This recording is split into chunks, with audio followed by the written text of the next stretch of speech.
श्री स्वामी समर्थ. नमस्कार.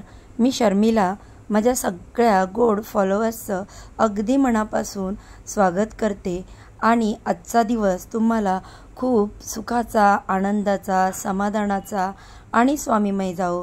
तसेच तुमच्या मनातील सगळ्या चांगल्या इच्छा स्वामी महाराज पूर्ण करो हीच महाराजांच्या चरणी प्रार्थना करते आणि व्हिडिओला सुरुवात करते. देवघराची मांडणी वास्तुशास्त्रानुसार नसल्यास अनेक अडचणी येऊ शकतात. त्यामुळे देवघराची मांडणी योग्य असल्याची खात्री करून घेणे आवश्यक आहे, जेणेकरून घरात शांतता आणि सुख समृद्धी राहील. देवघराची योग्य मांडणी करून नियमित पूजा करावी. षडोपचार किंवा पंचोपचार पद्धतीने पूजा केल्याने देव प्रसन्न होतो. देवावर पूर्ण श्रद्धा असणे महत्त्वाचे आहे. श्रद्धा असेल तर देवदोष लागू होण्यास शक्यता कमी होते. देवदोष लागू नये म्हणून देवघरात कोणत्याही वस्तू ठेवू नयेत. देवदोष लागू नये म्हणून हे नियम पाळले गेलेच पाहिजेत, तरच तुमची पूजा संपूर्ण होते असं मानलं जातं. तर आपण या नियमांबद्दल, या गोष्टींबद्दल आजच्या व्हिडिओमध्ये जाणून घेणार आहोत. ज्या पूजेमध्ये ठेवल्या नाहीत पाहिजे, ज्या गोष्टी देवघरामध्ये ठेवल्या तर ते अशुभ मानलं जातं. प्रत्येकाच्या घरात देवघर असतेच. या देवघरात सर्व देवदेवतांचे फोटो असतात. घरातील सर्व सदस्य या फोटोंची पूजा करतात. पण हिंदू धर्मात पूजेशी निगडीत सर्व नियमांबद्दल सांगितले गेले आहे. या नियमांचे पालन केले गेले पाहिजे. देवघरात देवपूजा करताना अशा काही गोष्टी अजिबात ठेवू नका. या गोष्टी ठेवल्या तर देव कोपतात असं मानलं जातं. त्यामुळे तुमच्या देवघरातील देवघराबद्दल नक्की जाणून घ्या. कदाचित चुकूनही तुम्ही या चुका करत असाल, तुमच्या घरामध्ये असं काही असेल तर ते लगेच काढून टाका. देवपूजेतील देव एकमेकास पाहत आहेत असं ठेवू नका. देवघरात धन पैसे दडवून ठेवू नयेत. देवघरात कमीत कमी देवमूर्ती अगर तस्विरी असाव्यात. एकाच देवाच्या 2 अगर जास्त मूर्ती असू नयेत. त्यामुळे त्यापैकी एकही कार्य करत नाहीत. त्याच देवांची मूर्ती आणि फोटो चालेल. देवी वेगवेगळ्या 2 असल्या तरी चालतील. यापैकी जास्त नको. दत्तक गेलेल्या घराण्याचे अगर बुडीत घराण्याचे देव घरात पूजू नये. ते सर्वस्व विधिवत विसर्जन करून नवीन देव करावेत.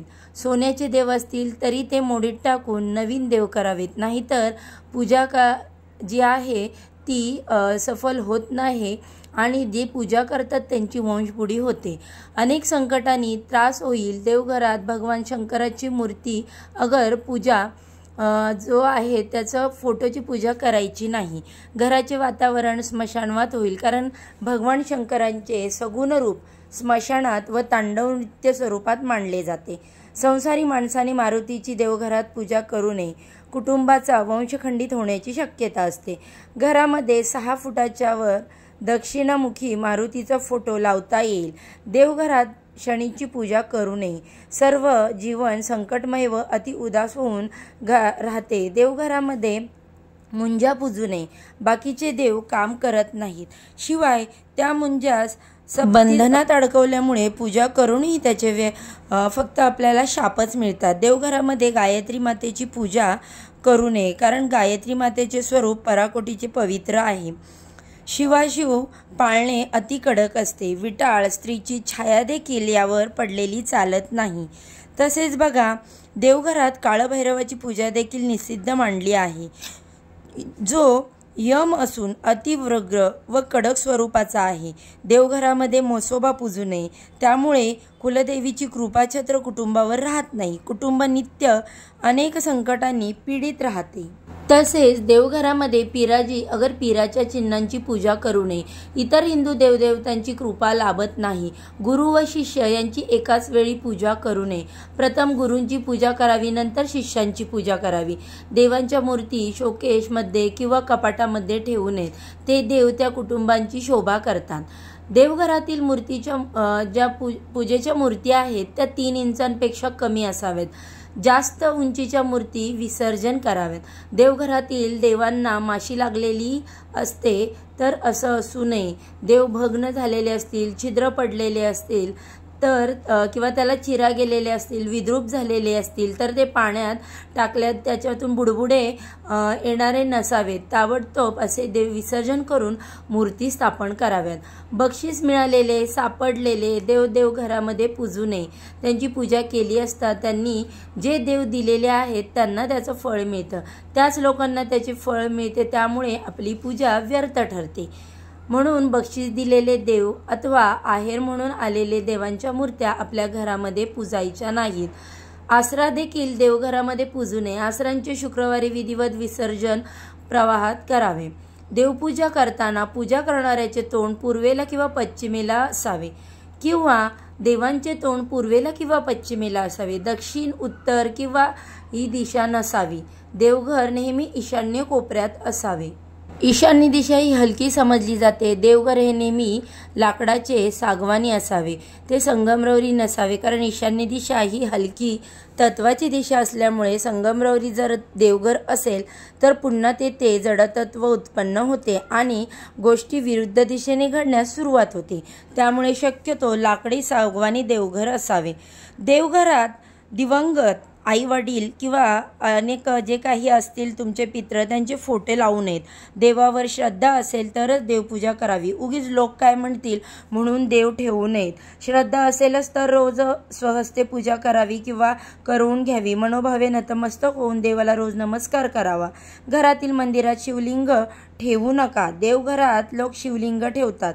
शिवलिंग ठेवण्याचे काही नियम आहेत. जर तुम्हाला घरामध्ये शिवलिंग ठेवायचं असेल तर शिवलिंगातून प्रत्येक वेळी ऊर्जेचा संचार होत असतो, त्यामुळे ते नेहमी खुल्या जागी ठेवावे. त्याचा आकार कधीच अंगठ्यापेक्षा मोठा नसावा. शिवलिंग हे पितळेचे असावे. त्यावर नाग नसावा. देवघरात नंदी नागासहित एकत्र महादेवाची पिंड ठेवू नये, कारण आपण जेव्हा महादेवाच्या पिंडीवर अभिषेक घालतो तेव्हा त्या अभिषेकाचे पाणी नंदीवर पडते व नंदी हा महादेवांचा शिष्य आहे. ते पाणी नंदीवर पडल्यामुळे त्याचा कोप होतो आणि त्यामुळे आपल्यावर संकट उद्भवू शकतात. देवघरात कोणत्याच देवाचा रुद्र स्वरूपातील फोटो ठेवू नका. नेहमी देवांचे हसरे प्रसन्न असे चेहरे असणारे फोटो ठेवावेत. क्रोधातील फोटो ठेवणे अशुभ मानलं जातं. हसणारे फोटो शुभ मानले जातात. ते घरात सकारात्मकता आणतात. कोणत्याही देवाची तुटलेली मूर्ती किंवा फोटो घरात ठेवू नका. तुटलेली मूर्ती किंवा फोटो घरात ठेवणे अशुभ मानलं जातं. त्यामुळे वास्तुदोष उत्पन्न होतात आणि तुटलेली मूर्ती आणि फोटो घरात असेल तर आजच काढून टाका. पूजेच्या दरम्यान तांदळाचं अत्यंत महत्त्वपूर्ण मानलं जातं. तर बघा, तांदूळ सुद्धा शुद्ध धान्य मानलं जातं. ते पूजेमध्ये फुलांची कमी पूर्ण करतात. पण देवावर कधीच तुटलेले तांदूळ टाकू नयेत. त्याला मात्र अशुभ मानलं जातं. जर तुमच्या देवघरात तुटलेले तांदूळ असतील तर ते आजच बदला आणि चांगले अख्खे तांदूळ ठेवा. देवघरामध्ये काळी पेटी ठेवू नका. तसेच अंत्यविधीसाठी लागणाऱ्या वस्तू देवघरामध्ये ठेवू नयेत असं म्हटलं जातं. त्यामुळे तेल, काळी पेटी अशा वस्तू देवघरापासून थोड्या लांब ठेवाव्यात. आपल्याला आपली कुलदेवता आणि कुलदैवत माहीत असणे गरजेचे आहे. जर आपल्याला कुलदेवता व कुलदेवी माहीत नसेल तर आपल्याला विविध संकटांना तोंड द्यावे लागते. आपल्या देवघरात आपल्या कुलदेवतांचा एकतरी फोटो किंवा मूर्ती असणे आवश्यक आहे. आपण देवाला जी फुले वाहतो म्हणजे जे निर्माल्य बनते ते पुन्हा वापरात आणायचे नसते. ते निर्माल्य वाहत्या पाण्यामध्ये म्हणजेच नदीच्या प्रवाहात विसर्जित करायचे असते. ते घरामध्ये साठवून ठेवायचं नसतं. देवघरातील शाळीग्रामवर कधीही अक्षदा व्हायच्या नसतात. ओले कपडे घालून म्हणजेच ओल्या वस्त्री देवपूजा करायची नसते. तसेच ओले केस असताना म्हणजेच केसातून पाणी टपकत असताना सुद्धा देवपूजा करू नका. देवांना एका हाताने कधीच नमस्कार करायचा नसतो. 2 हात जोडून नतमस्तक होऊन मनोभावे नमस्कार करावा. आपण देवघरात जी समई लावतो, जी निरांजन लावतो त्यात तेल आणि तूप एकत्र कधीच घालायचं नाही. तेलाचा दिवा वेगळा आणि तुपाचा दिवा वेगळा लावावा. देवाला लावलेल्या समईत ज्योतीवर निरंजन किंवा दुसरं कोणताही दिवा पेटवायचा नाही. म्हणजेच काय तर एका दिव्याने दुसरा दिवा पेटवायचा नाही. समईमध्ये 3 वाती लावायच्या नसतात. एक तर 2 वाती लावायच्या किंवा मग एकच वात लावली तरी देखील चालेल. देवांना नमस्कार करताना आपल्या डोक्यावरील टोपी काढून नमस्कार करावा.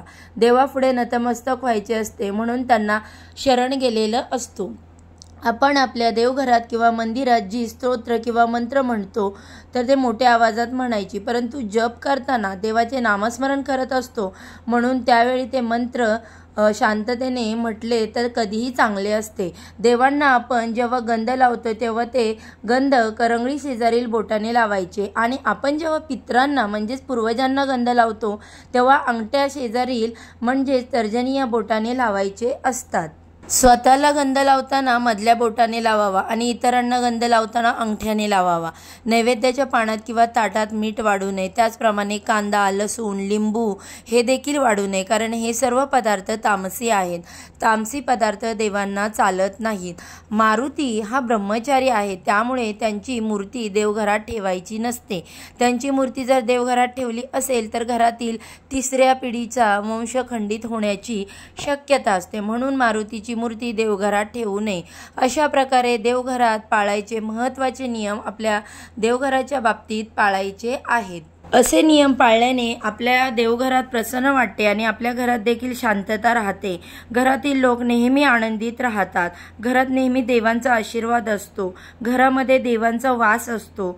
देव आपल्या घरात वावरत असतात.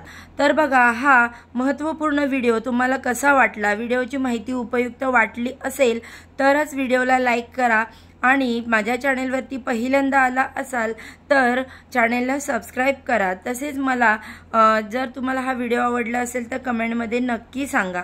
आणि हो, हा व्हिडिओ सर्वांनी शेवटपर्यंत पाहिल्याबद्दल आपणा सर्वांचे मनपूर्वक आभार.